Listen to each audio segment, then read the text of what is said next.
Thank you for coming tonight, despite the weather, despite there were tornadoes up in Howard County. We're really excited about our two speakers tonight. We have Lauren and Liam. Liam can get more of an introduction later, but both of them they help out a lot with WordCamp US, so they helped run that last year. They're also regular speakers and organizers, WordPress practitioners up in Pennsylvania. They also organize WordCamp Lancaster, which is actually my personal favorite WordCamp if you've never been to a WordCamp.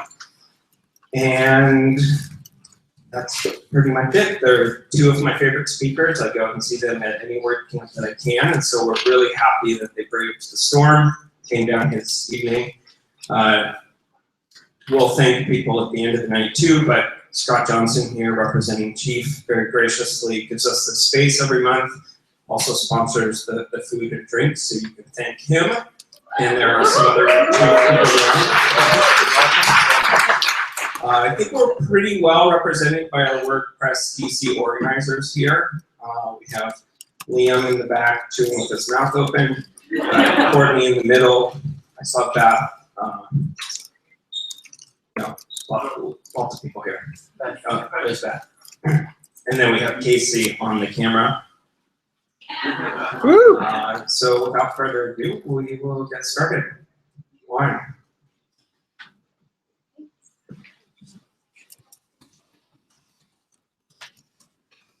Thanks, Anthony.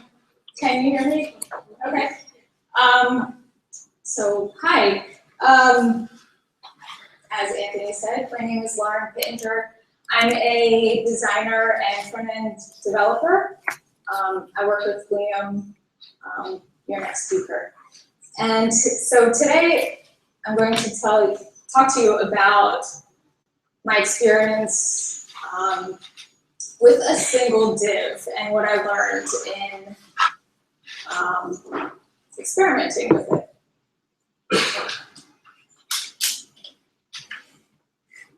So about 6 or so months ago, a friend of mine shared with me a project called a single div, and I'll be honest, I don't know the person who made this project, but I thought it was really awesome. So what she does is she uses one div and a bunch of CSS to make a drawing.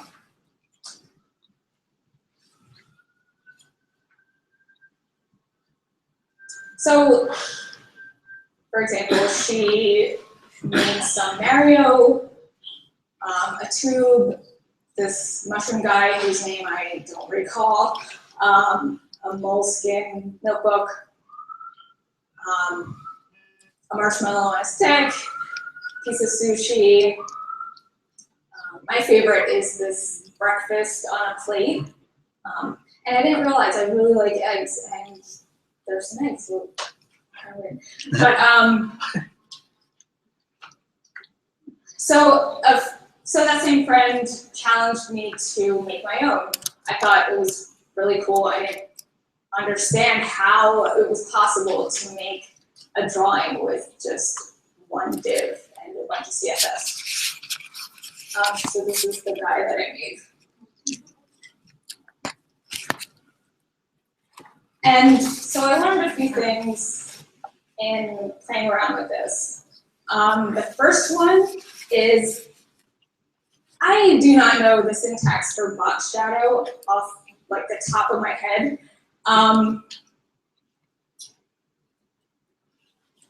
I'll go into a bit more about how it's actually, or I created this owl, but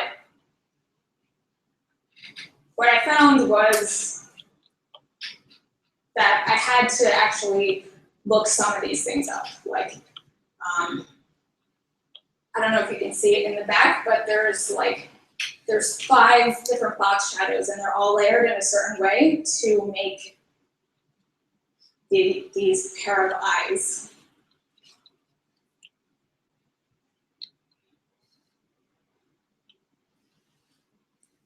And so lesson number 2 is know the basics.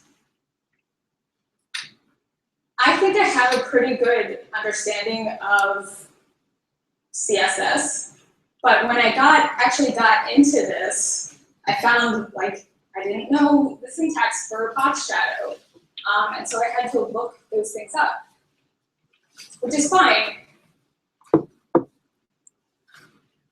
But having that basic CSS knowledge might help in looking at something like this. So you might look at it and think, well, there's 2 circles, so probably a border radius.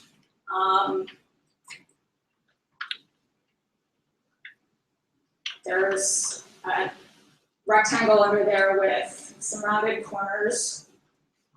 And somehow there's a triangle under there. So, sorry. But yeah, so it just gives you a good starting point. It might not end up being how you end up building it in the end, but having that basic knowledge can be a good starting point.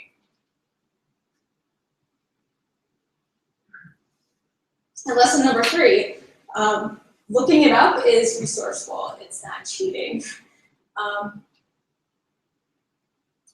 I have to look up things every day, and as I said, like in this example, the box shadow, I didn't know the syntax for that, so I had to look it up. And that's documented in many, many different places. And so it's easy to find.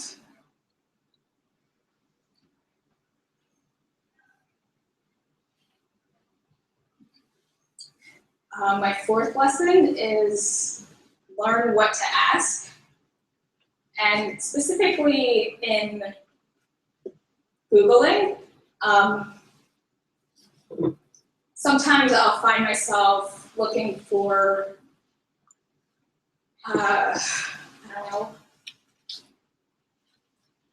the immediate thing is like have something to do with a Google map or something. So I'll be trying to find something relating to that, and I get kind of like pigeonholed into one idea, and I'm not finding the answers that I need. And it reminds me of a friend of mine who's a physician, and he has told me about this phenomenon that happens with doctors where they are presented with a set of symptoms, and the doctor can sometimes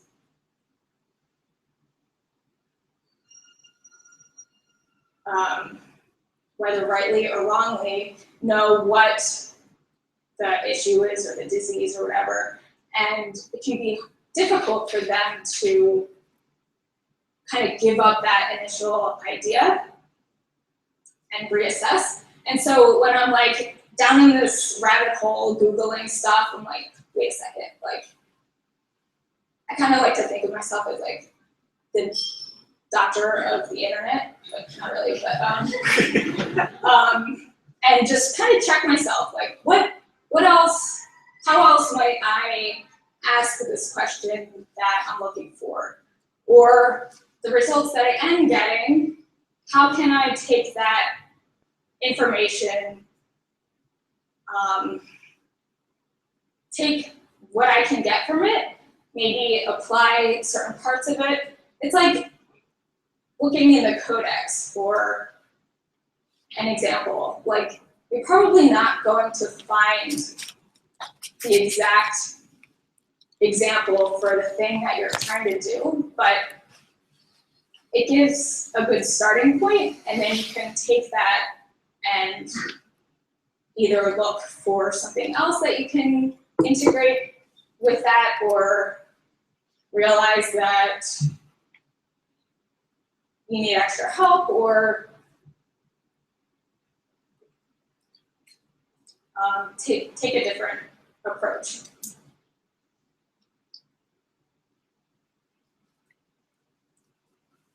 And so my 5th lesson is kind of 100 lessons in one, and that's how to make an owl out of a single div. And so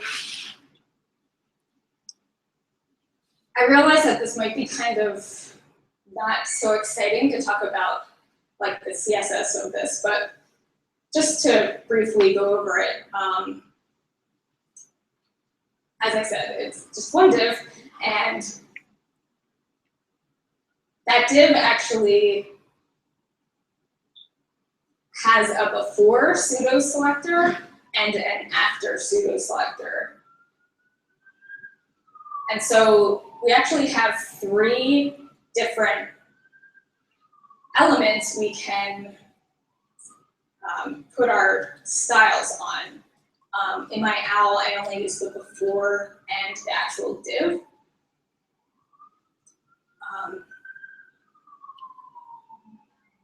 And so again, the basic body is, it has a hard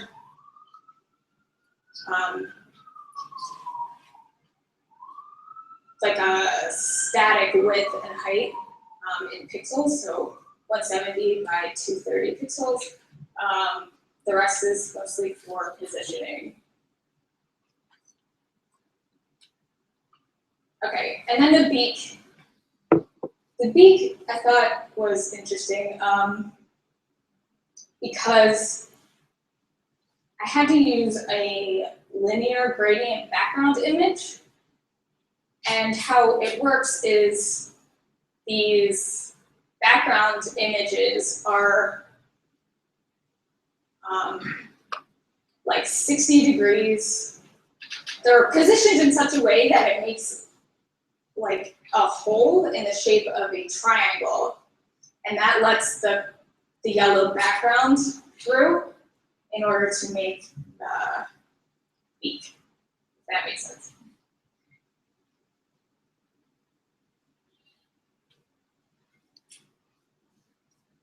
And so this kind of illustrates that this is just the first layer in the background image.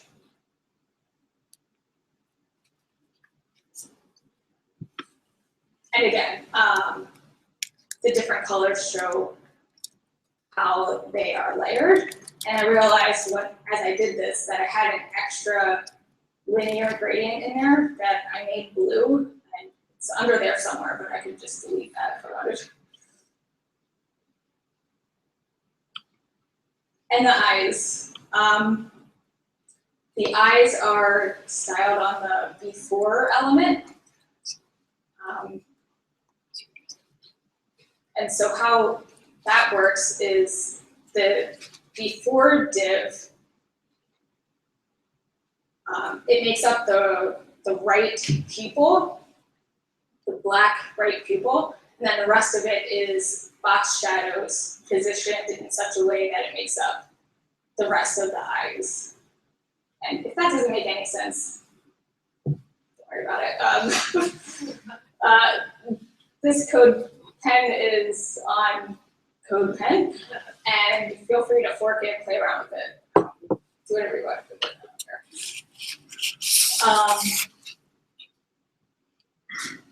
And then another thing I thought that I learned about was, the layering of the elements, particularly that for box shadow, when you list several of them, the first one in the list is on top, which kind of goes against like how you might think of CSS. Like you would think the one on the bottom would show up on top, but that's not true. And so a few things that I might explore further.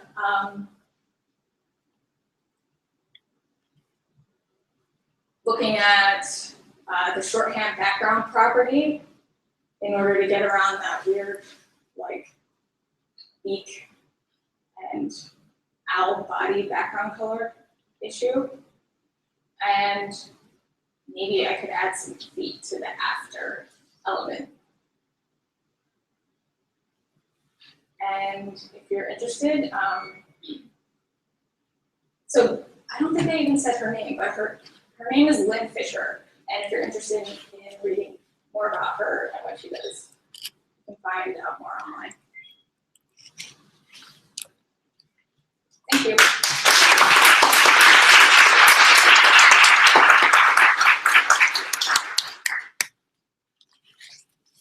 Does anyone have any questions? Yeah. Have you used this in any themes in some way? Or like, have you learned something here that you've turned around and applied somehow? Not directly. I mean, it'd be really awesome if one of our clients was like, hey, could you build us like a thing on one div? I don't see that happening, but it did help me kind of understand where I might focus more attention.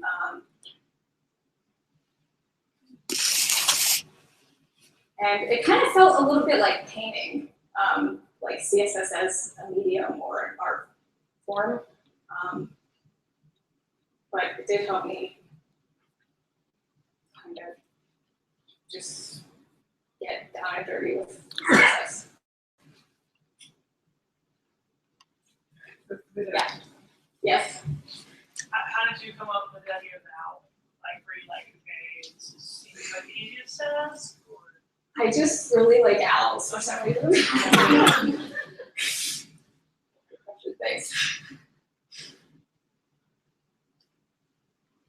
Yeah, in the back. Can you go back one slide just to see the information about the project? Oh yeah. And what would you make if you did it again? Would you do another owl, or do you have something else in mind? Let's see. I mean, she gets really, like, look at that soccer net. How do you do that? I don't know. I don't know. Like, maybe I should play around with that.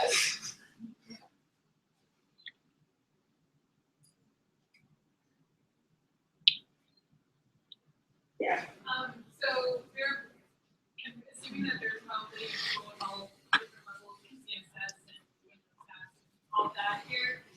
Would you recommend this as a challenge to somebody who's new at it, or would you say to practice with something else first, or maybe this would be like a good exercise to really challenge yourself to learn more CSS and what you can do with it?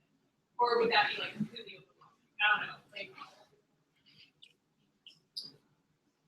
I mean, I think it's worth a try. I mean, if it doesn't fit, then move on to something else. But if you're into like just making stuff, like me, I don't know. I just yeah. In the back. Actually, just thinking back to the people, I think their question and comment. Yeah, thanks for sharing the project. One of the things I thought was interesting too is taking time to give yourself a creative space for exploration, and where you can see where doing this with that presentation as doing a collective workshop. Like even for like high school coding or even just taking time out of your workspace to do the kind of thing where you work through on this project and you either see better with sharing like the resources for CSS, styling codes and on different levels for beginner CSS.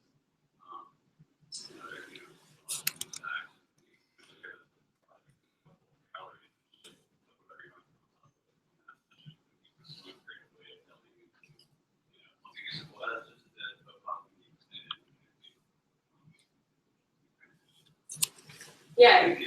Thank you. Yeah, definitely. I thought as I went through like how did I make it, I felt like this could easily turn into a basics of CSS overview.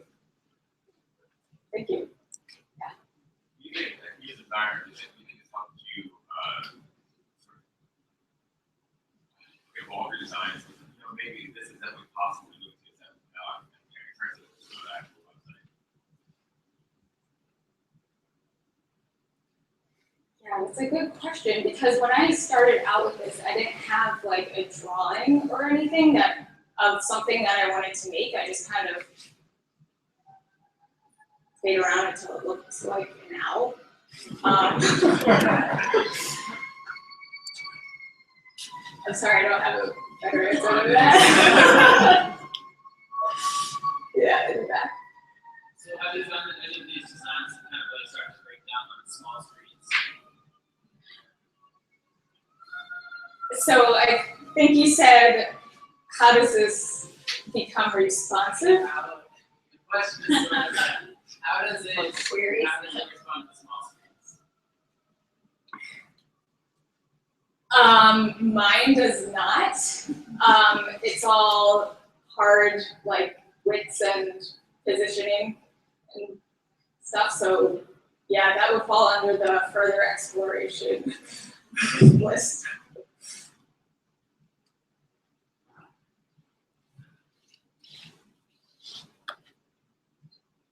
Thank you.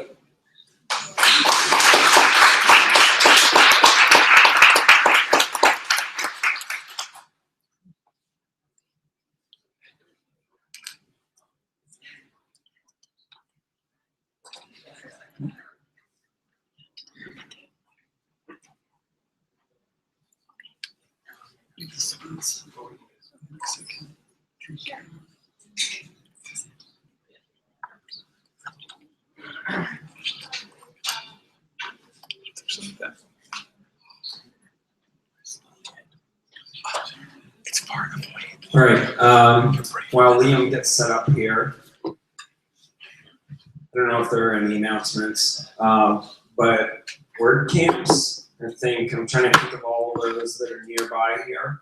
WordCamp Columbus is in driving distance. That one has speaker openings right now. If you're looking for places to apply. WordCamp Pittsburgh is looking for volunteers right now. WordCamp Lehigh Valley. I think they already have volunteers and speakers, but it's also in driving distance. I think those are the closest ones right now. Pittsburgh?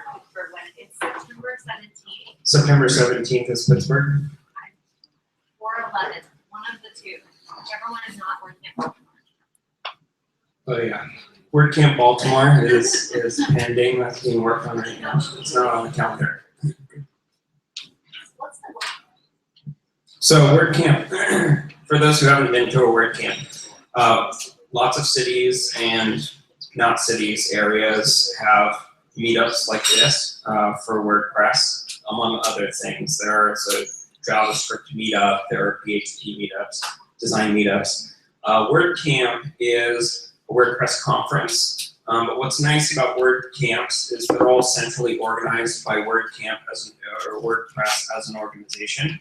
And so WordCamps, they make sure their ticket prices are always the same, and that's generally $20 per day. So a one-day WordCamp is $20, a two-day WordCamp is $40, and you end up getting free t-shirts from hosts and vendors. You usually get free lunch, free happy hour and stuff, but ultimately the knowledge itself, you get to see lots of amazing speakers, we get lots of really good sponsorship, and you also meet tons of awesome people. So hopefully here tonight you're getting to meet a few new people and network in your own area. But there are lots of really great WordCamps in the area. The ones that I just mentioned, they're a little further away. But every year we have a WordCamp Baltimore. I mentioned WordCamp US. That was the inaugural year last year, and I think there were like 1,800 people that were there at the event. So it's basically the South by Southwest of WordPress. And this year, and that was organized relatively last minute, and it was really impressive how well it was pulled off. So WordCamp US, the way it's set up, is it tours around kind of like the Olympics does. So a city will bid on it that has experience in hosting a WordCamp, and they're doing 2-year award sets. So we were really lucky that it was so close to us last year. We're really lucky that it's so close to us this year. It's the first weekend of December. It's in Philly. You can already buy tickets for it. They haven't opened up for speakers or volunteers yet. If you want a free ticket, you can volunteer or you can speak. There's also a lightning talk track if you only want to do a short talk.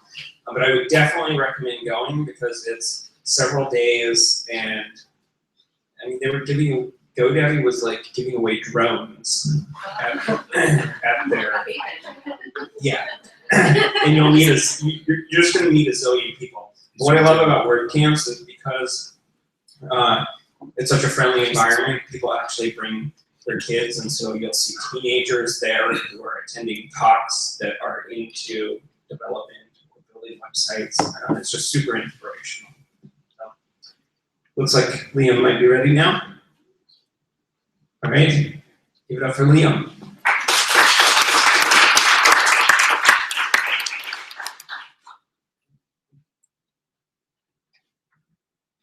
Thanks everybody for having us tonight. Lauren and I enjoyed the ride down, despite the tornado warning and the hail, and the deluge. But it's a real honor and a privilege to be here with you folks tonight. Thanks for having us down, for walking us south of the Mason-Dixon line. Glad to be here. So it was August 6th, 2002, and I had just gotten off a plane at London's Heathrow Airport. And it was the realization of a dream that I had held since I was a teenager. I was able to call Europe home. I was lucky enough to meet and fall in love with a woman who could get Irish citizenship. So as I stepped off that plane, I was finally able to live and work in the UK. It was the realization of a dream come true. I first visited Europe when I was a teenager and absolutely fell in love with the history and the beauty and the culture of it. Yet within 3 months of landing, of realizing that dream, I was absolutely in a state of complete breakdown. I had really struggled to find a job and gotten so bad to the point where I wouldn't even leave our flat. That little red door right there is where I live, 72 Revelstoke Road. And because of all the emotions, the fear and the shame that comes with our understanding of getting a job and being accepted in that way, I had really struggled with finding a job, and therefore I just couldn't bring myself to leave. And even though I had this lovely flat in London, and we were a stone's throw from Wimbledon tennis court, and we had arrived in time that we could have gotten down and seen the tennis. Even though I'm not a tennis fan, I would have taken it in just for the enjoyment of that. But it got really bad. And at the worst of it, I remember having a conversation with my wife. We had been married about 4 or 5 years by that time. And we're in the living room of our flat. Just beyond that little frosted window. I remember calling her something to the effect of, why do I have to leave? It's the internet age. I can just get a job online. I can email people work. I don't have to actually leave the house. If I want to see people, I can just glance over the frosted glass window as they walk by with their dogs. It got that bad. It was really painful. And yet here I am today, in a room full of people. I know maybe 5 or 6 of you. And I'm up here standing, I'm talking to you, and I'm telling you a story about myself that is not overly flattering. Yet I'm comfortable up here doing it. So how did that happen? How did I go from, I'll just peer out the window, oh, there's somebody good for today, check, to being here? How did I learn to become outgoing and self-confident when I need or want to be? And the answer is, very simply, that through a series of observations, a series of decisions and some tactics, I was able to take my position of weakness and build it into a position of strength so that I could, over time, develop what I call outgoing on-command powers. It's not a superpower. This is nothing that only me can do. And in fact, it's quite the opposite. Informally, in years past, I've had conversations, whether it's at meetups, at bars with friends, with families, at picnics, people in my church or in the community around, learning to be outgoing, learning to be able to network when I needed to or when they needed to. And that's really where this talk kind of came together, is after having a whole series of conversations with people. This is something I need to organize here and share with other people, because it does seem to work. So let's get started. So I've got 7 observations, 15 decisions, and 13 tactics. And the second time I gave this talk, somebody who was a marketing professional came up to me and said, it really should be 12, because that would be a little bit more contiguous, and then it was 7 and 5 and add up to 12. And my response to that is, I am not a psychologist, I'm not a psychiatrist, I'm not a sociologist. What I'm sharing today is really based from my experience. And the 7 observations that I'm sharing are the 7 most important that really worked for me, that may help me make a transition. And the 5 decisions that I made were what worked for me, were the most powerful for me. And that I had 13 tactics wasn't that I wanted to do 1 up on my math, but that it's what worked for me. So this is my experience as another creative, as another person who can write some code, not as much as Lauren or as other people in this room. But this is my approach. This is what's worked for me. What you're going to hear tonight, not necessarily every aspect of it is going to be of value to you. But I'm very, very confident that you will hear something that strikes a chord with you, something that resonates with you, something that you're going to be glad you came down and made the trip to be here tonight. So, what do I mean by outgoing on command? What's the context for that?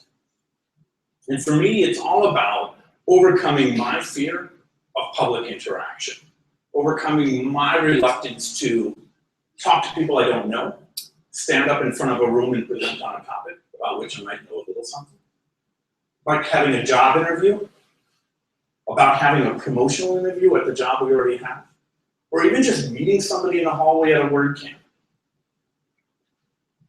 And it's so that we can do so, not just because we have to, because we need to get a little bit more money to buy the nicer house because we just had to have another child or something like that, but because we want to, because it becomes enjoyable. And maybe it's not the best thing in the world that we really always want to do, but when we do it, we're comfortable with it, and we enjoy the interaction, we enjoy that human experience. So what I'm going to talk about today applies to networking, public speaking, and as I say, chatting with attendees and job interviews. And I'm going to use those phrases interchangeably. So if I say networking or I say public speaking, I really want you to hear what phrase works best for you, what you need to hear, where you're at, wherever you might be struggling, or where you know somebody who is struggling, hear that phrase. Make my talk your own and adapt it in a way that works for you. So let's start with some observations. I hope I'm allowed to have the water I just took it. I'm on camera too. So the observations that I'm going to share with you folks tonight are really the result of an increasingly self-reflective life, me taking more time to become more self-aware and to think about, why am I doing what I'm doing? It's not a single brainstorming session. I didn't sit back at that flat in London and say, okay, right, this is not an acceptable way to go. I've got to figure out a plan. It's not that at all. It's really the culmination of 20 years of me trying to stop being an idiot and being smarter and being more self-aware and being more intentional. I'm really trying to improve myself in every way, spiritually, physically, psychologically, mentally, emotionally. The observations that I'm going to share are the most important to what's worked for me, the most valuable, the most fundamental. There are certainly other observations that maybe afterwards we can chat about, but these are the biggest ones that I'm going to share with you tonight. Most of these observations are not going to be new to you. You'll have heard them. I didn't make them up. I'm not that smart. But they are very personal to me, but I think they'll also relate to you as well. So let's get into the observations.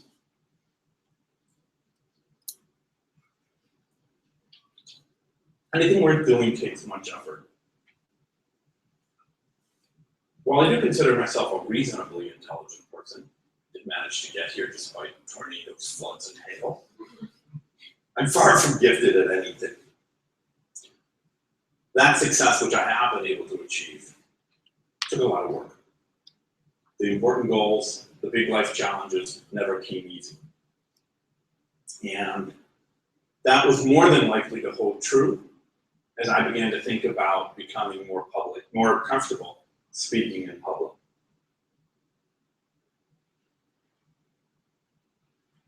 So you know who opens doors, but that opens doors.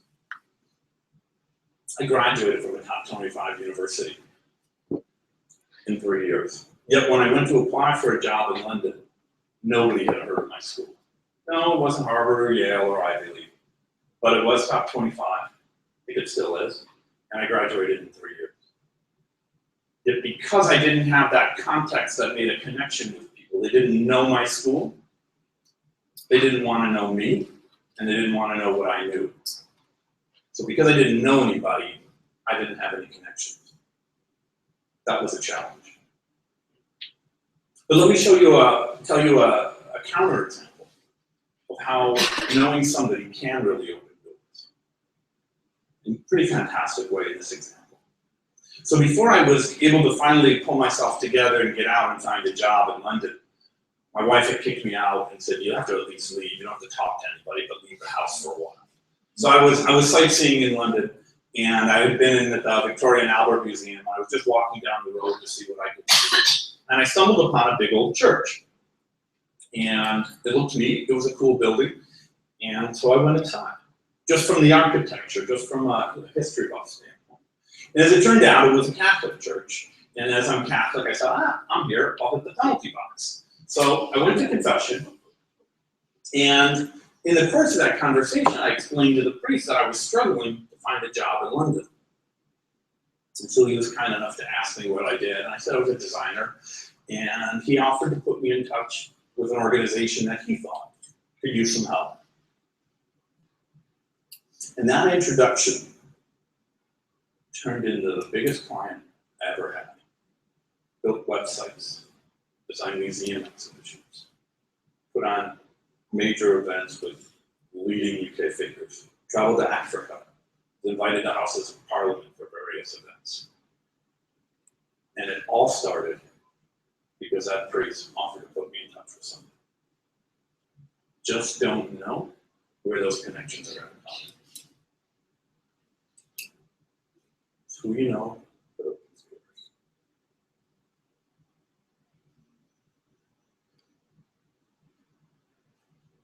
Networking and public speaking are hugely valuable skills. More than 20 years of professional life, I've seen how there's that one guy or that one gal that just is very good at speaking in public. They remember people's names. They remember that somebody's dog was sick 3 months ago when they saw it and they asked about it and remembered the dog's name, right? The value of being able to connect with people and being comfortable in doing it and being confident in who they are is a hugely valuable skill. And the people that have that, I noticed over the time that they tended to go places. And they may not be the smartest or have the best credentials or necessarily be the hardest working, but they were very, very good at getting themselves into positions. And I don't mean that at all in a negative way. They were just great at connecting with people. And therefore, that kind of skill set has a huge commercial and general life happiness value.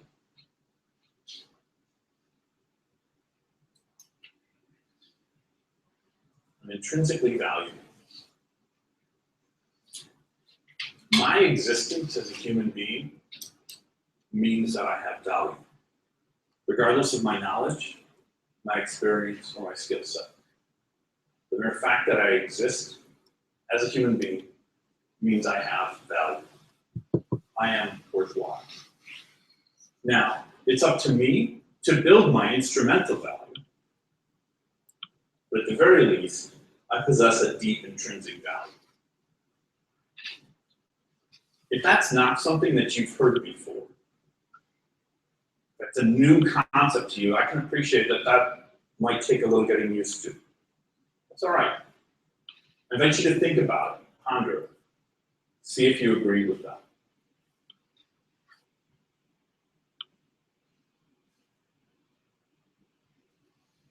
This observation, I've worked hard to follow my dreams, is twofold for me. And the first part is really that I have worked hard. I like hard work. It drives me onward. There's a goal and a challenge that I want to meet and overcome. Then I take energy and value in rising to meet that. And that was an important observation for me. But the second half of that, to follow my dreams, was the understanding that I have dreams. There are things that I want to achieve, not just personally or professionally, but on all sorts of different levels. And those dreams are mine, and I can work hard to make them happen.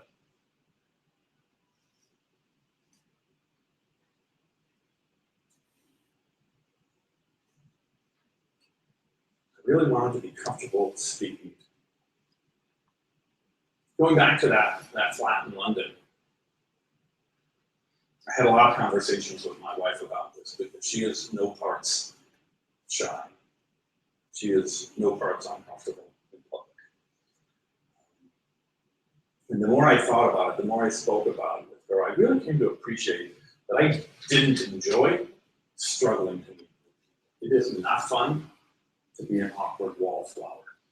There's a time and a place to do people watching, but that's different than being an awkward, anxious wallflower.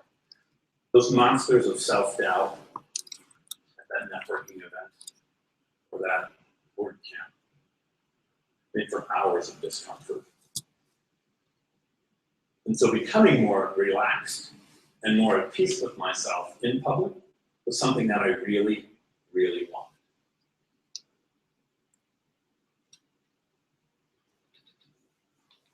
So I want to share an experience with you. And it's a little bit longer experience, so bear with me while I walk you through. In the fall of 2013, and moving on into the winter and the spring of 2014, I took part of an extended spiritual formation program. And the program was built around human conversations, so just interpersonal conversations, in openness. And the purpose of those conversations was really to drive a deeper sense of spirituality and a greater sense of awareness. And the way that played out through this program was that over time, this group that was going through this program got to know each other by really being quite candid about where they were in their lives. So where we were in our lives emotionally, spiritually, intellectually, all those kinds of things. And that experience of hearing the really private stories that we were telling each other, things that humans who don't know each other don't tell each other. And even humans who do know each other well, oftentimes don't tell each other. We were telling each other. And through that, I really developed a sense that up until that point, I had considered myself a good judge of character and people, and I realized that I was absolutely wrong. That what's on their face, the clothes that they're wearing, the way that they carry themselves, is only part of the story. And the truth of who they are is much, much deeper. The challenges of people that I heard about and that I got to meet and that I now call friends was really, really profound. And it really drove home the point. I know we all learned it as children, don't judge a book by its cover, but it is hugely, hugely true. And through that process of conversation that lasted 6 to 8 months, it really drove that point home. And so people are amazing. And the only way to get to know people is to talk to them. You have to open up and talk to them.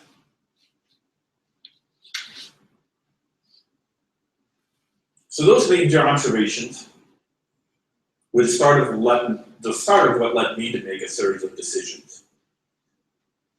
And many of the decisions I'm going to share with you build on each other. And just like my observations, these decisions didn't all happen at once, nor did they all come to me clearly in a direct way. Some took time to develop, others took a long, long time to germinate and grow.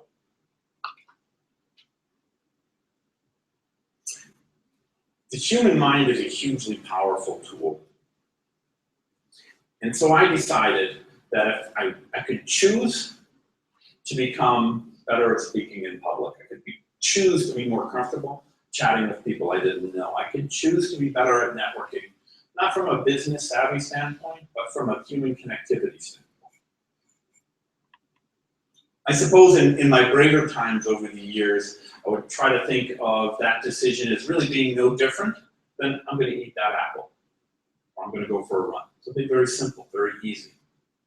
Didn't always appreciate or want to ponder the implications of what the decision was, but I had made the decision, and I was going to run with it.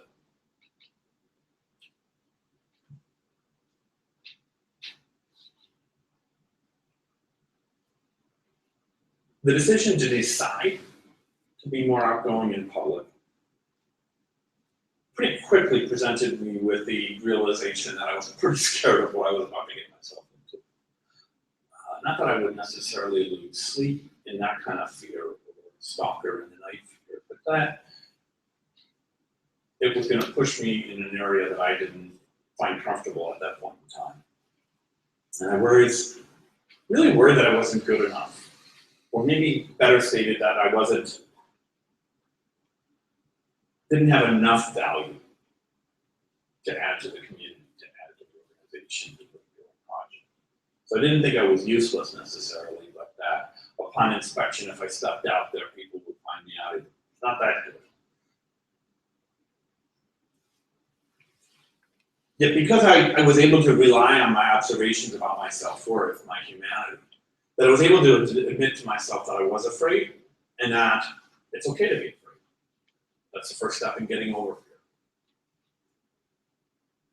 I had to figure out a way to overcome it, but at least acknowledging my fear was the way forward, was that first foot forward. And I decided that I was going to move beyond the fear that paralyzed me from time to time. In order to connect, I need to share. Sharing can be hard. It will make me vulnerable. Yet as I learned, if I wanted to connect with people, to really build relationships, oh snap, don't pull on the cord. It's not helpful for relationships with computers. It might, just give it a second. I can futz with it. There you go. There we go, dish. Let's try this again.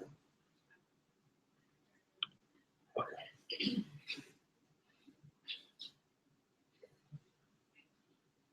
So sharing can be hard. To build relationships, I would need to really open up about myself. And sharing would potentially expose me to ridicule and to vulnerability, but it was really the only way to get to know people, to get closer, to make those kind of connections, that would make networking and public speaking enjoyable and fun. So if outgoing on command was a martial art, and it's really not, it's way too informal for that. But if it were, being vulnerable in public would be one of the more advanced techniques. And I say that because with my approach on vulnerability isn't that I'm embarrassed to necessarily share the more intimate aspects of my life. But it's more, here I go, I'm stalling it. It's more that I don't know where sharing is going to take me emotionally. And for me, the concern is I don't know that I'm going to be able to control and turn it off if I want to turn it off. And what I mean by that is, and where I first started to kind of understand vulnerability in public and the value of it was in 2012. Here we go. When my son was diagnosed with sensory processing challenges,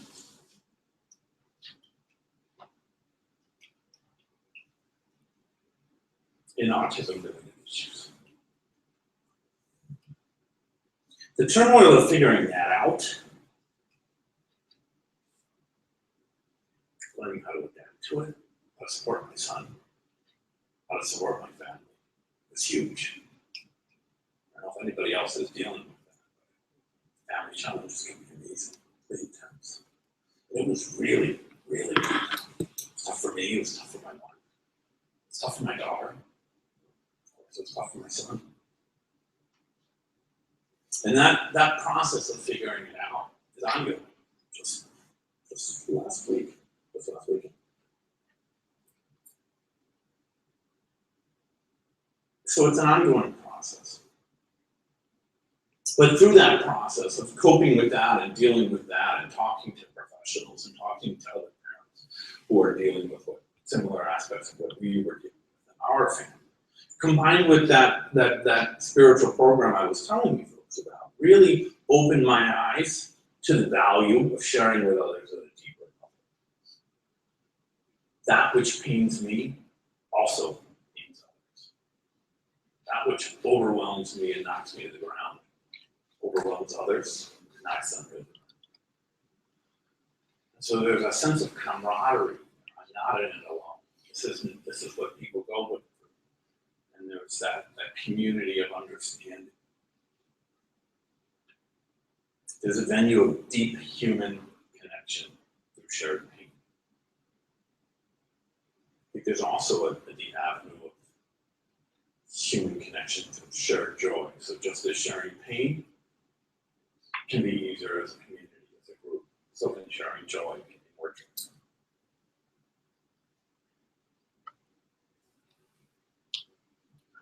I was hoping for. So this I like meeting new people, networking and presenting to groups is very much a fake it till you make it.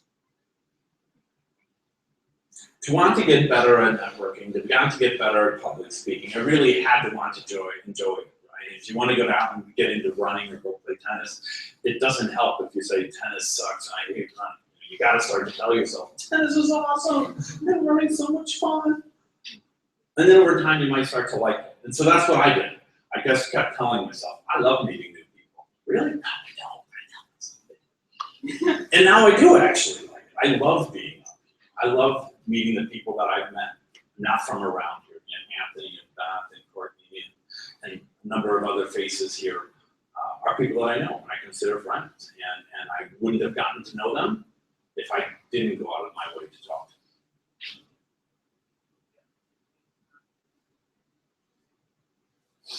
Success at difficult tasks requires planning. So we already talked about hard things take hard work. But to really be smart about it, we have to have a plan, right? We wouldn't open up a new business or start a new marketing campaign or try to build a completely new website with new tools that we've never used before without having some kind of plan. So I decided I need a plan. I'll talk about what shape that plan took in a little bit. But the important thing is I made the decision to plan and to go out of my way to plan. So, and that's what I did, was to create a plan. So there are my decisions. Key choices that drove me and they continue to push me forward even today. So what about tactics? Let's get into tactics. This says an hour and 59 minutes. I don't think that's too long a time.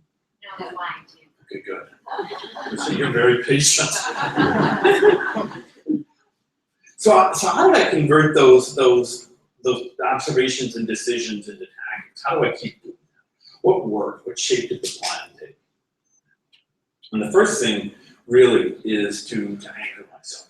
If I'm going to go out into the big bad world, then I absolutely needed to have a support network. Some kind of grounding that would protect me when I needed it, that would pick me up and dust me off when I got knocked out, or that told me, no, it didn't look that embarrassing when you almost cried on streaming video. Or sometimes just to sit quietly, whatever it is that I need, having some kind of anchor. For me, my anchors are these: God, my wife, and over the course of time, my 2 children. But beyond that, I've got a group of close friends who I know will always be there for me. And they're also close enough to remind me of my foibles and shortcomings when I need reminding of those as well. This tactic of anchoring ourselves is the most important. Because if we have somewhere where we have that base, that rock, that bastion of support, that we know that no matter what happens out there, no matter what kind of fool we make of ourselves, how badly we do in that interview, or what kind of stupid things we say to people, that we can always go back to wherever that anchor is and find the support that we need to pick ourselves up and move forward. For slipping into practical steps here, I had to write a strategy. And for me, as a designer, it's pen and paper. So it's got to start in a notebook. And then, because I'm a web designer, it had to eventually go into some form of some digital form. So I typed it up, and I reviewed it, and I studied it, and then I amended it. And I worked a lot. I didn't track my time to know how long it took, but I easily spent 8 to 16 hours putting together that initial plan. And I began to implement it. Yet I still review and update my plan. I do it every year, typically around Christmas and New Year. That's kind of my self-marketing networking plan for the next year. You have to do the homework.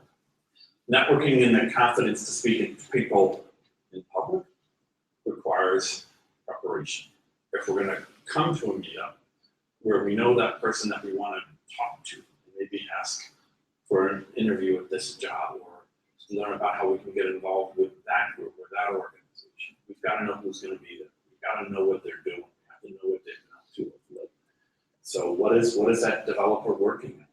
What is she trying to achieve? What is she building?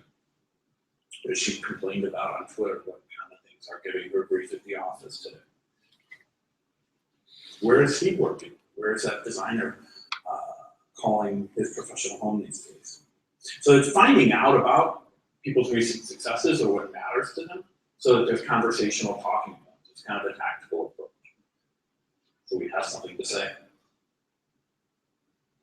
We have to set event-specific goals. Quick wins, set a goal and achieve it.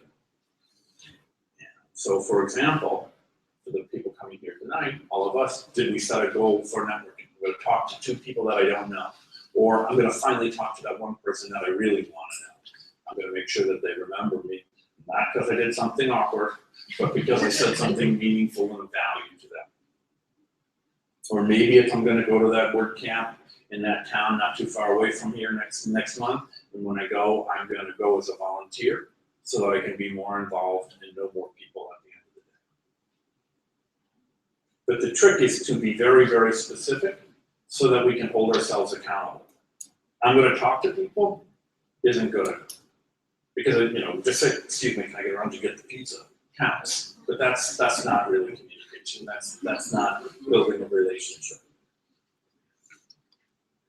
We have to follow up. We've done the scary work. We've talked to somebody. We've engaged with them in some meaningful conversation. If we don't follow it up with something, right? A tweet, hey, great to meet you. Thanks for coming out last night. A LinkedIn request, if that's something that's, well, we'll see where LinkedIn goes in the coming months, but that kind of thing. An invite to coffee, whatever it is, you've done the scary, embarrassing work. They don't think you're a total idiot anymore, and they know your name. So follow up in some meaningful way in a reasonable time frame. Don't let it go 3 months. Didn't I meet you somewhere sometime?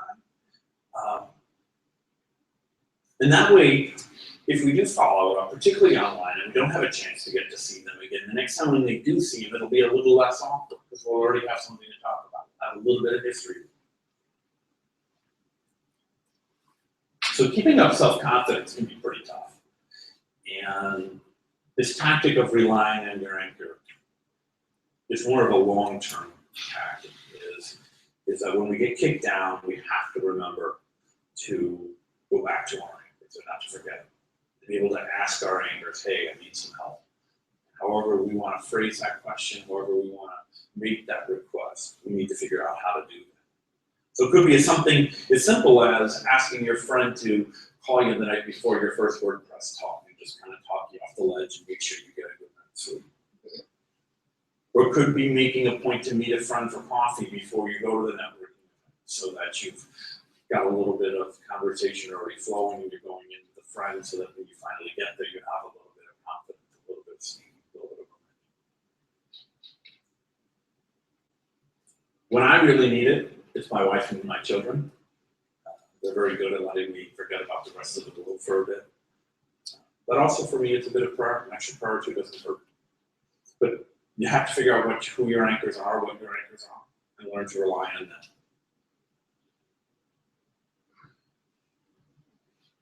Does that resonate with anybody?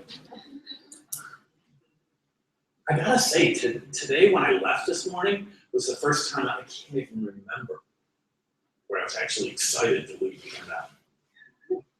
A lot of time it's, I don't want to go. So getting out of the house is really, really hard for me. I work from home. I like working from home. I like not working with other people. In real life and in person, I love working with Laura.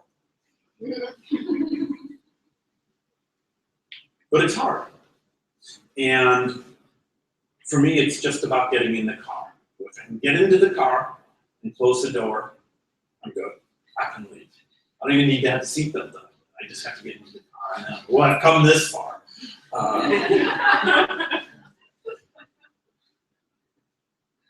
But once we've committed to going, whatever it is that gets us out the door, as we're heading to that meeting or to that networking opportunity or to that interview, what are we going to do? How are we going to prepare ourselves? What are our next steps?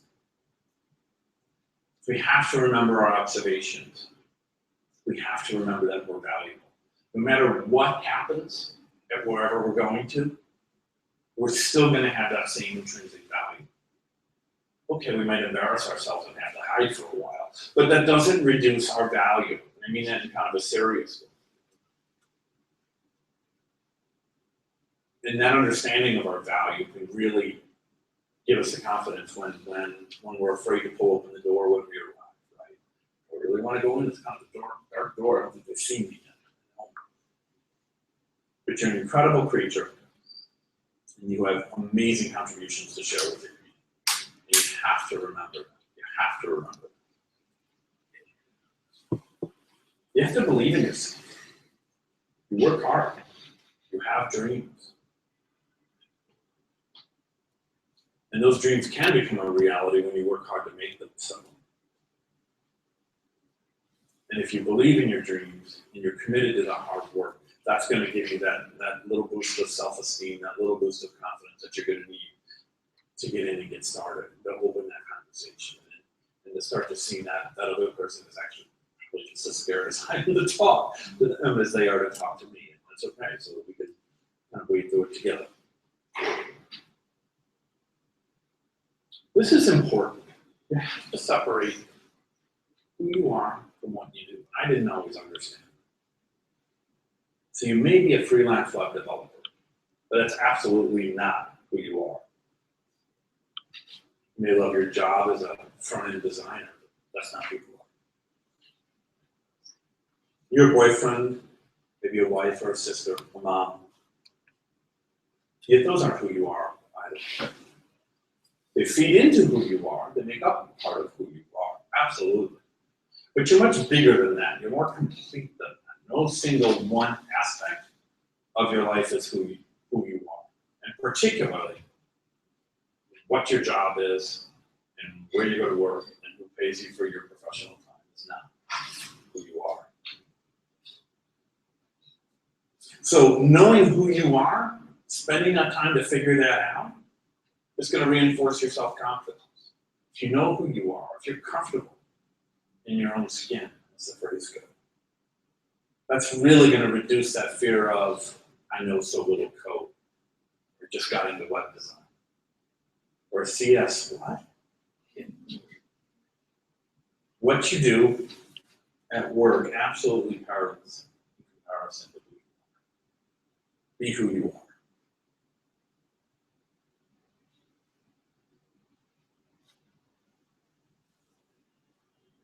So what happens when we find ourselves at an event, a networking event, or an interview or something? where we're right in the middle of something, right? We're all excited, we get in the door, we get our badge at a WordCamp, woohoo, I'm here, this is awesome. Then tap. We find ourselves in the hallway. And that developer that we did our homework on, she's right there. And she's walking towards us, and there's nobody else in the hallway. And there's no doors between us, we're stuck. She looks friendly. She's honest. How do we deal with that? How do we, right then and there, how do we engage in a way that helps us get through it in a constructive way? So I know it's so cliche, have an elevator speak. But let me ask you this. Have you ever introduced yourself to somebody new?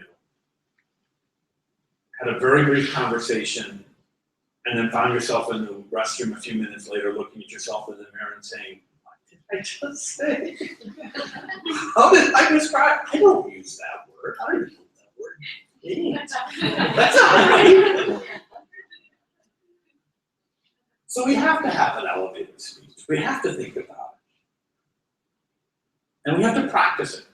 And we have to practice it and learn it, not to the point where we can say it from route memorization, but so that it means something, and so that it's convincing, so that we're comfortable saying it. So it kind of ties back to the know who you are, be who you are, then be comfortable telling people who you are. And practice it. Say it into your phone, record it, play it back to yourself. As I've found out with many a talk, that which reads well on slides does not sound well when said out loud. Practice it, but have an elevator speech. Have questions and ask them. So in our homework, we might have looked up a couple of different people that we wanted to ask things about. How did that project go? Well, I saw you did that new website for that really amazing museum. How did that come together? That was neat. But we're going to go to a talk on a topic that really interests us. We've got very specific questions so that if the presenter doesn't answer, we have intelligent questions to follow up with. But then we actually have to ask them. We can't just write them down and know that we want to say them.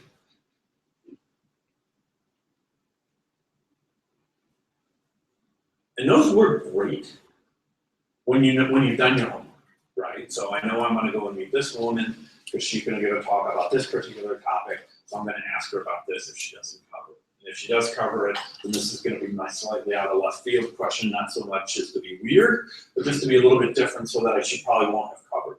But how about the when we don't know somebody, we come up and we just meet them, oh, they're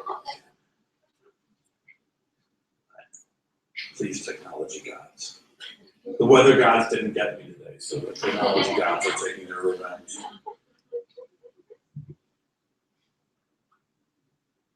That's a different presentation. Okay. How's that look? All right.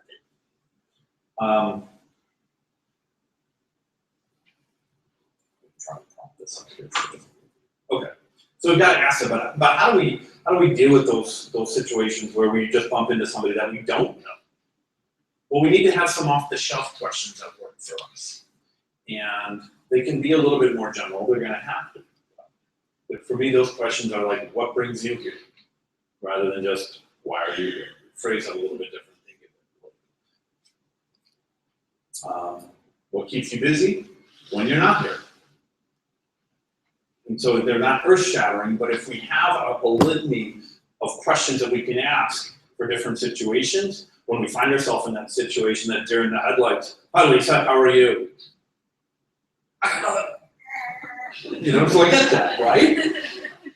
So if we had them, we can just kind of pull that out of our pocket. And so, of course, if we practice a little bit, it's less awkward than just holding out flashcards. But the idea is to have some kind of library of questions that we can use.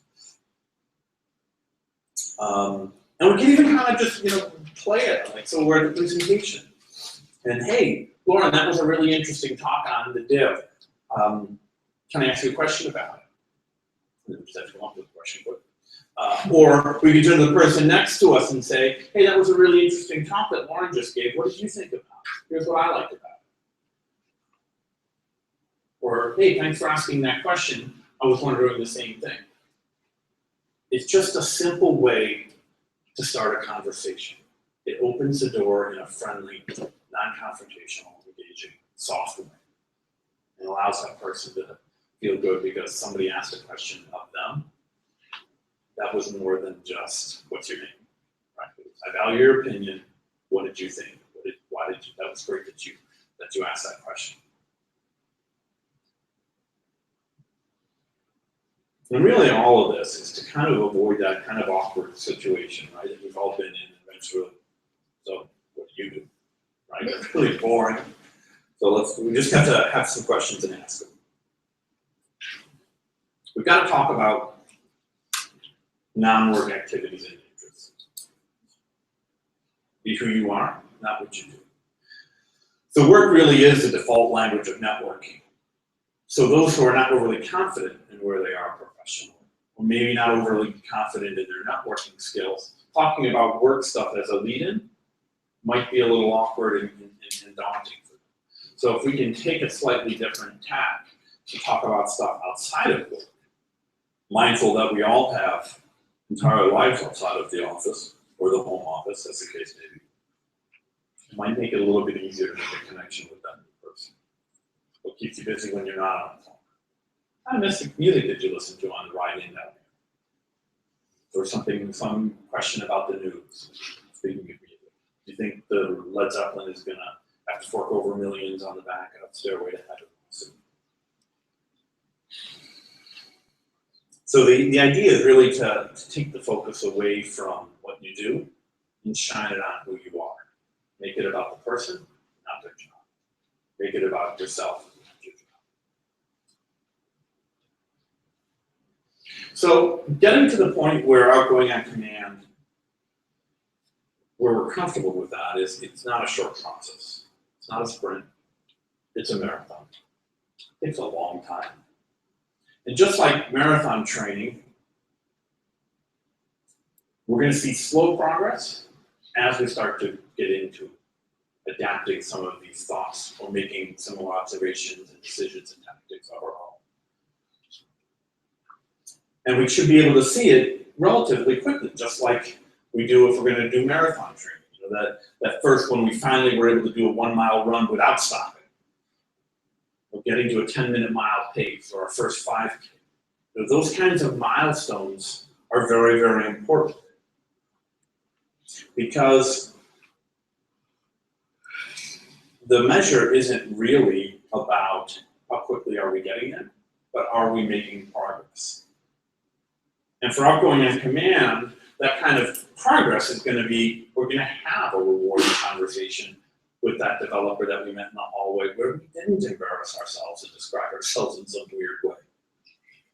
Or we're going to be able to connect with that designer and have a meaningful exchange of creative ideas. So we'll have that job interview, and maybe we don't get the job, but man, we just owned that interview. We were very comfortable and confident then. And that is a success right in and out there. Whether or not you get the job, that's a different measure.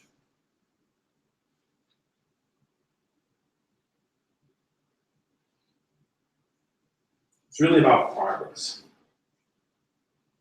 and just making some forward momentum and being mindful of the fact that becoming more comfortable speaking in public, talking about yourself in public, conversing with others in public is a journey.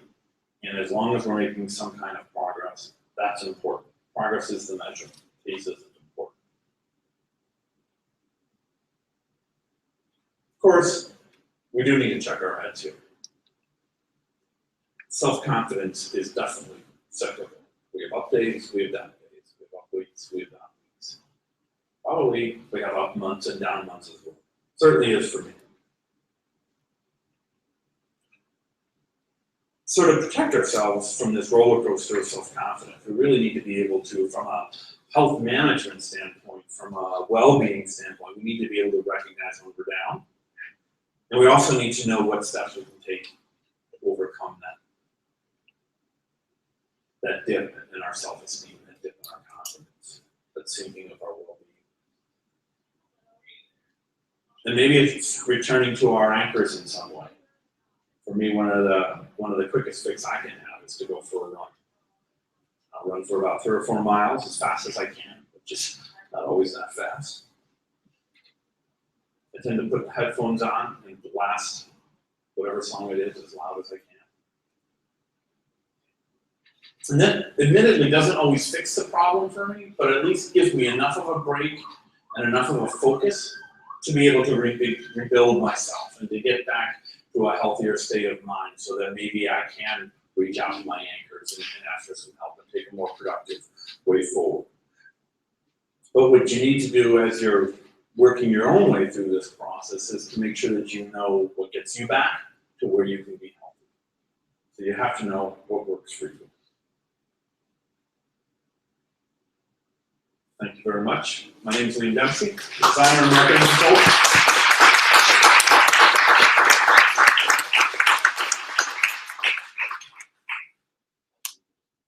Anybody have any questions on that at all?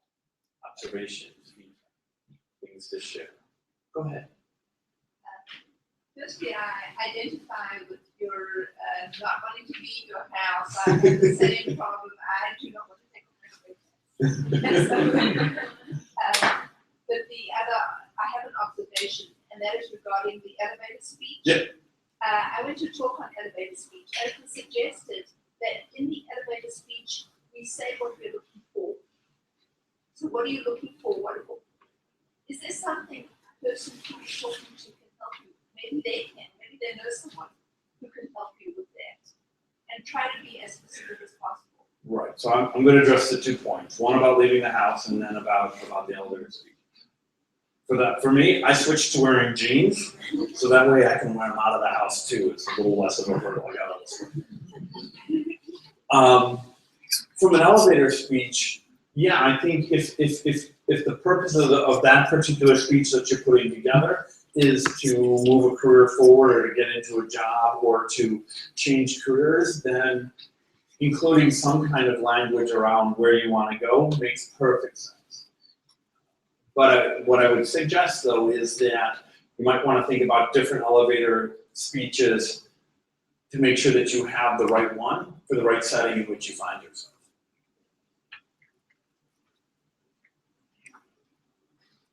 Thank you. You talked about starting that plan. I'm curious, what was your first plan? Like, what were some of the big themes? It was really around tangible, concrete steps that I could take that would force me out of my flat and into some kind of connectivity. Or at least some kind of connectivity. So it would be attend this, go to that, but also send 2 networking emails a day, a week, a month, depending on kind of where I was. Building in reminders and steps to call people. In the digital age, we like our emails, we like our texts, but the value of the phone, of the human voice, that connection really is so powerful. Picking up the phone to just call someone and say, hey, I haven't talked to you in a while. I'm so glad you called. It's great to catch up, kind of thing. So taking very practical steps so that I could feel the kind of pride of, yep, did that, got another one, and build the momentum, right? It's the little baby steps that eventually say, you know what, I did everything I was supposed to do this month. What am I going to do next month? I'm going to get on and keep going. So that's really what it was about, is keeping it tight and small and manageable. In addition to not just networking stuff, but getting out of the house and exercising.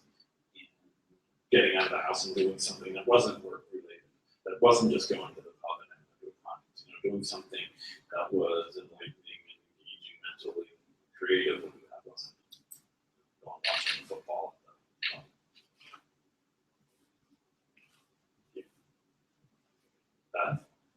So I also do something similar to what it sounds like you do around Christmas every year.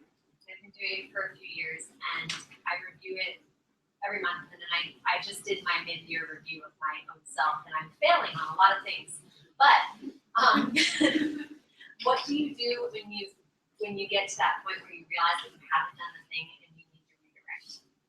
How do you course correct yourself? So I guess it kind of depends on where the shortcoming is.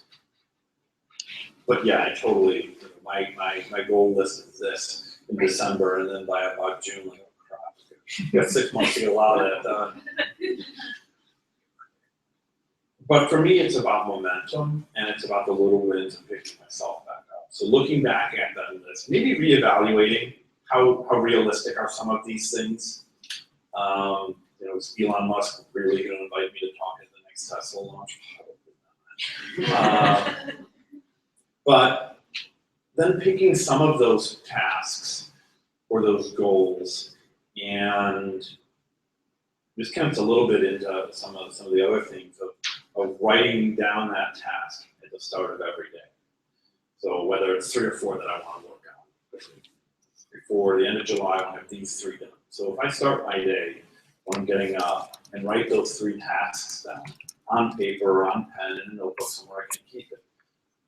The physical task of writing is going to remind me so that at 1:32 when I'm surfing the internet to see what's on Amazon that might possibly be of use to me in some way, shape, or form.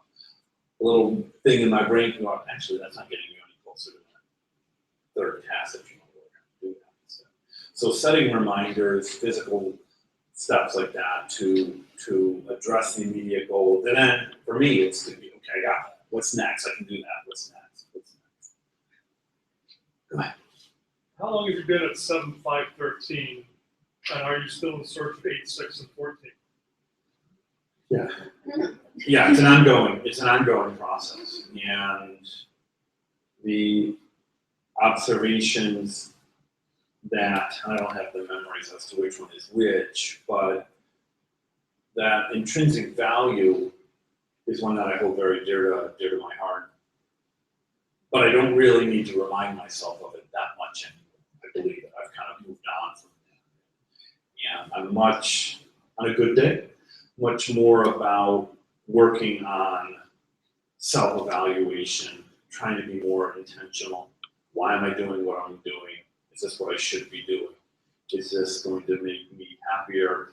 Whatever level it is it going to bring more joy to my family? Is it going to make my children see the world in a better way or in a more true way? Or whatever I'm trying to focus on at that point in time. But yeah, it's a constant evolution, and I would expect that everybody in this room, if they started to take on this kind of approach, would, within a relatively quick period of time, start to go off in their own ways based on what their own beliefs and ethos and cultural is. Yeah, it's definitely an evolution. I have to get a little more value out of these from a talking standpoint, so I'm going to stick with these for now, but maybe in a year or 2, change up the slides.